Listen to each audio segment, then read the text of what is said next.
Už Blaise Pascal povedal, že žijeme pod diktatúrou rozptýlenia. A to bolo v 17. storočí.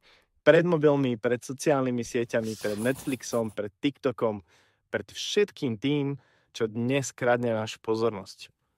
Pascal tým myslel, že človek uteká pred sebou samým, že radšej zaplní svoj deň zábavou, povinnosťami, hlukom a len aby nemusel počúvať ticho svojej duše. A dnes to nie je len útek, dnes je to priemysel rozptýlenia. Firmy súťažia o to, kto ti ukradne viac sekúnd z tvojho života. Každý ping, každé upozornenie je ako malý diktátor, ktorý ti prikazuje pozri sa sem, hneď teraz. Stojíci by povedali, sloboda začína vládou nad vlastnou mysľou.